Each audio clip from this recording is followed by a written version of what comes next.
Maple, do you want to say hello? Do you want to say hello? Say hi. That was her hello. Hey guys, welcome back to my channel. So we're here on my living room floor, vlogging straight off of my phone. And I'm gonna be doing a different video today. I want to connect with you guys today. I want to make a video on something that I have gotten many comments over, and that is conquering your confidence. And this is not going to be one of those cheesy motivational feel-good type videos where we're literally going to break down the logic behind everything. I'm a very logic-oriented person. I cannot be convinced through feel-good words. I have to be convinced through logic and understanding. And as somebody who is a victim of, you know, said beauty industry, as most of us are, who I've struggled with insecurities of all kinds that the industry told me were not fashionable or beauty ideal. I feel like through years of research and meditations and self-reflection, I feel like I've solved it. I feel like I got it. And I really wanted to share this with you guys because I know I get a lot of comments from you guys saying like, oh, how are you so confident? How does nothing bother you? How do you, like, why, you know, you have your own look and no one stops you. How do you do that without feeling a certain way about it? And you know, I've answered that question here and there very lightly on like live streams and comment sections and stuff, but I've never made a proper video on it, and I really wanted to give you all the answers in a video that you can reference back to whenever you want or need to. And so with that being said, in this video we're going to be talking about the beauty industry, talking about beauty ideals and standards, the history of where they came from, beauty through the decades, and then talk about what it really is and how to break free from it genuinely. So let's go ahead and get started. The beauty ideals, beauty standards came from the desire to appear healthy and wealthy. It was always desirable. Let's go ahead and start from the 18th century just because we're really familiar with the 18th century. Let's start there. Let's start with the idea of having fair skin and a curvy body. That was the ideal of the 18th century, having super pale white skin and being very voluptuous. Why? Why was that the beauty standard of that time? It was simply because of two things: wanting to be healthy and wealthy. So having a curvy body in the 18th century meant that you could afford to feed yourself well in a time period where food was scarce. People couldn't really afford to eat well. In fact, a lot of food had a lot of toxins and plaster of Paris and bread. It was messy. So for someone to be able to have a very plump figure in that time period meant that, like, wow, they're not only healthy, but they could afford to do that. And that kind of goes with fair skin as well. Fair skin meant two things. It initially meant that they could afford to stay inside. They didn't have to work outside like everyone else. But most importantly, the idea of egg white skin came from the desire to cover up sicknesses. So the royals specifically would get lots of lesions and blisters and bruises and all that crazy stuff from the sicknesses that they were dealing with at the time. And so covering it all up with lead white paint made their complexion super smooth and practically flawless. And that meant that they were healthy and wealthy. They could afford to maintain their health and not have these sicknesses, and they were healthy because their skin was just perfect.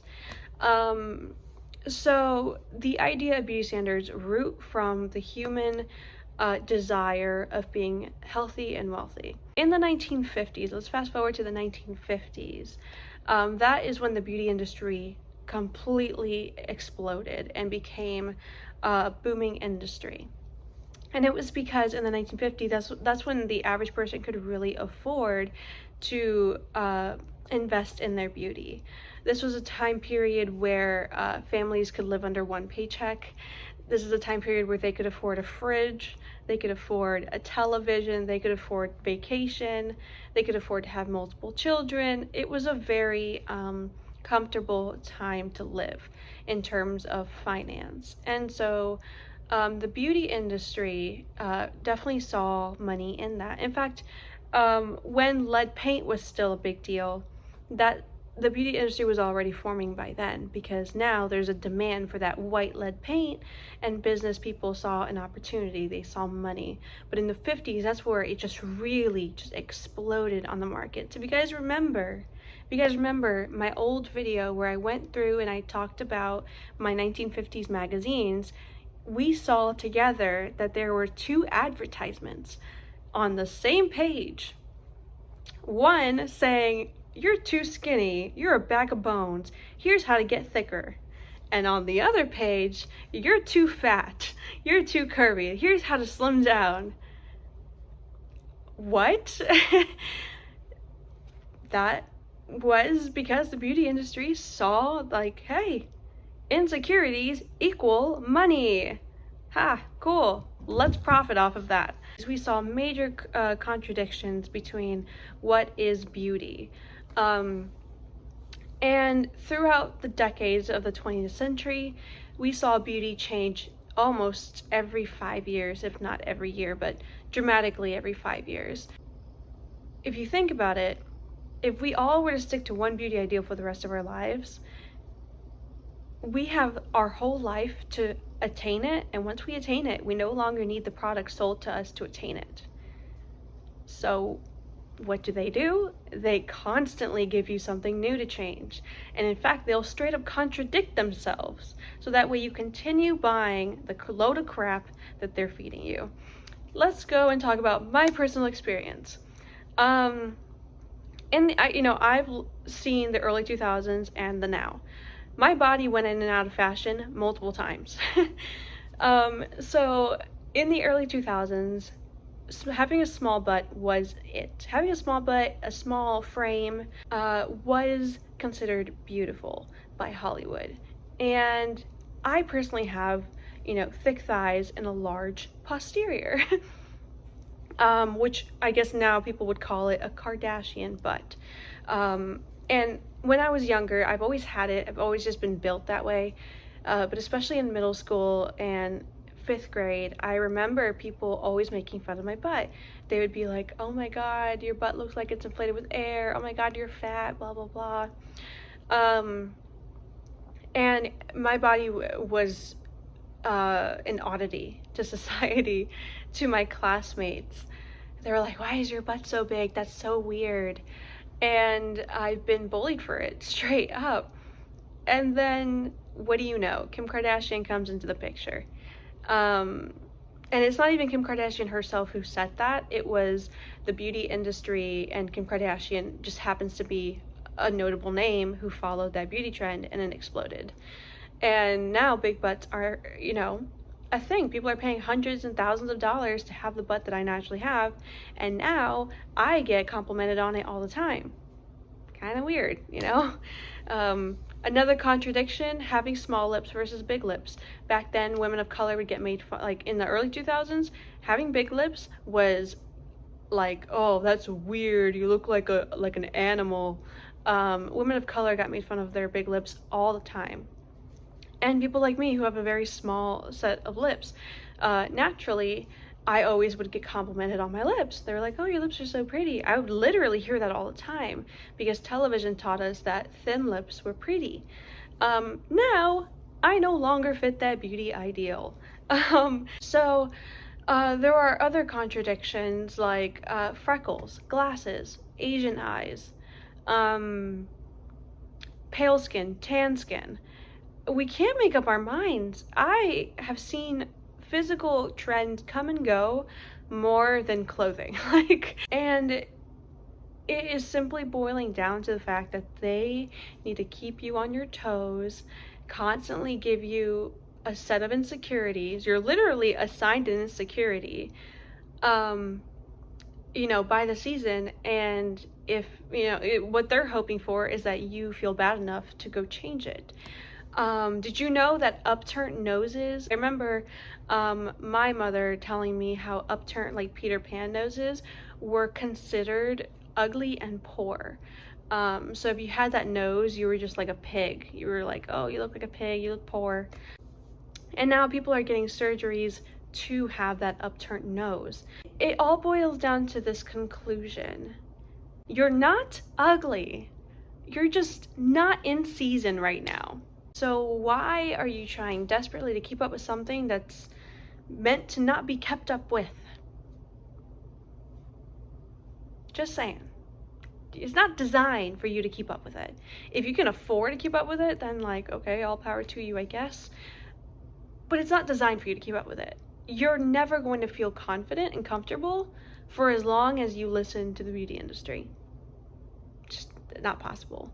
You can convince yourself that on a surface level you're confident. Once you change this feature about yourself, give it 10 years. They're gonna make sure you feel very uncomfortable with it. So I've gained weight, my body has changed. I don't look as thin anymore, I'm more of like this. And society definitely tells me, hey, I'm overweight. But like, I'm really not. I look in the mirror now and I'm like, my body looks good. Like, obviously you can see weight gain, but my body's more along the lines of like an Aphrodite energy, which is hot. Like, and it was a beauty standard at some point in time, but I think it looks great. I love looking like a god, like a literal goddess, even though that's not in trend right now. And a lot of people don't put that into perspective. Like, okay, so you're not in trend now. Big whoop-de-doo. You were when goddesses were a thing. You were in the 18th century. You're probably going to be in fashion in the future. So like, why stress? So now that you understand where the beauty ideals come from, where it started and where it is now, knowing that it is literally just a money-hungry industry meant to make people feel bad so they can make products to make you feel better, so that way they can then tell you later that you're no longer pretty, and then they're going to make more products to make you feel better. And it is a constant cycle and battle you will never ever win for as long as you are alive. Once you understand that concept, part of your brain is free, it's unlocked, because you're like, oh, it's not because I'm ugly, I'm just currently not in season. They can't make money off of my type right now. That's it. So once you understand that, you're already halfway there. The other half, the other battle is coming to terms and learning about your beauty, where it comes from, what did people think about it when it was in trend, and learning to appreciate it. Beauty is finding beauty in yourself is perspective, like gaining a perspective and focusing on the positive. Another way to gain your confidence back is also understanding a little piece of the industry that they also have kind of conditioned us to believe, and that is the need for validation from strangers to feel beautiful. There's a lot of commercials where we see a pretty girl, she's wearing the product that they're advertising, and all the people around her are just gawking over her beauty. Whether it's a hair serum to make your hair straight, or whether it's a self-tanner, or whatever the case may be. There are lots of commercials that have conditioned us to be like, okay, we need validation from society to feel pretty. And I find it quite comical. Honestly, I find it really funny, because these people in which you're seeking validation from, you're not, like, who are they? The president? Come on. Like, why are they so important to the point where you need to change something about what you need to go through the struggle of changing something about yourself to appease Nancy from the bank? They're just average people like you. And speaking of validation from other people, you also have to understand, and this is another way to gain your confidence, is understanding that you're not going to be everybody's type. I am considered unattractive and attractive to different kinds of people, because Some people only like blondes. Some people only like redheads. Some people only like thin girls. Some people only like thick girls. Some people like pale skin. Some people like dark skin. Some people like this ethnicity. Some people like that. People have developed their own type in terms of attraction, and you're going to be considered ugly to some people. Like, you just can't run from that. Of course you can win the popular majority, but again, why are we seeking validation from such a big crowd? Other ways to be confident is to realize that you don't have a lot of time on earth. Sorry to be very blunt and morbid, but you're gonna die probably soon, probably not to scare you here, but you could literally die tomorrow. You could literally die in 40 years. You don't know when you're gonna die, and you're really going to spend the little time you have on earth trying to like appease these strangers that don't matter, who don't pay your bills, who have absolutely zero significance in your life. What? I'm sorry. Where are the priorities? The priorities are you. The priorities should be you. You were given one life. So if you want to go out and dress like a fluffy unicorn, you put on that unicorn outfit and you wear it, because you don't know how much time you have on this earth. And you are not going to spend a minute giving your time and thoughts to someone else who does not matter. I just don't see how strangers' opinions matter. They just don't. They don't. If they happen to be in your favor, yeah, I guess it feels good, a little bit of gratification, but at the end of the day, they don't matter, positive or not. It matters what you want to do with your life. If you want to dress a certain way, please do yourself the favor and dress that certain way. Because the last thing you want to do is be on your deathbed and be like, darn it, there's so much I didn't do. And now that I'm almost dying, I wish I did it. That is the worst way to go. Understand where your insecurities come from. If you yourself genuinely feel like you need this said surgery or this said change to feel better, try to do this soul searching first. And if by all of that soul searching you still feel the way you do, then okay, do it. But go through this process first and think for a very long time. Because if I were to act impulsively, and if I were to go and do all the changes that I wanted to do on the spot, I would look so different than I do now. And I probably wouldn't look as good as I do now. Looking back at all the things that I wanted changed, and looking at kind of looking back and seeing what I could have looked like, I'm so glad I don't look like that. So think for a very long time, do this soul searching, understand everything, and if by all of that you still want to do your change, then do your change, because again, it is your life. You don't have long on this earth. Do whatever it is you want, but whatever it is you're doing, please let it be on your terms. Do not let it be on the beauty industry's terms. Do not let it be on society's terms. Do not let it be on strangers' terms. Even if you know that if your family tends to be toxic and they say mean things to you, don't let it be on their terms. They have their own life. They got their own ticket. You have yours, and you're going to do whatever it is that makes you happy. So whatever decision you make based on your fashion, based on your physique, based on anything, please let it be on your terms, your decision, 100% uninfluenced. So please go through this video, watch it multiple times, really understand and grasp what I'm saying here. And I can promise you the majority of your minds will change, and a lot of you guys will find happiness in the way you are, as you are. And if not, I hope that this serves as a way for you to validate the changes you do want to make. And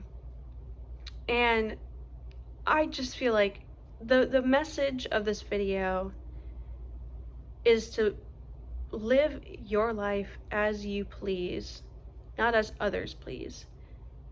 Let it be all because you genuinely, and only you, uninfluenced, unbiased, want to do it. So that is my rant for today. I feel like I said so much, and I feel like I could say so much more though. But I hope that this video helps you open up your mind, help you gain a new perspective, help you gain self-love. I think this video should. I hope so. I really hope so. I really hope that this has changed your opinion on yourself and has given you a sense of relief and deep breath.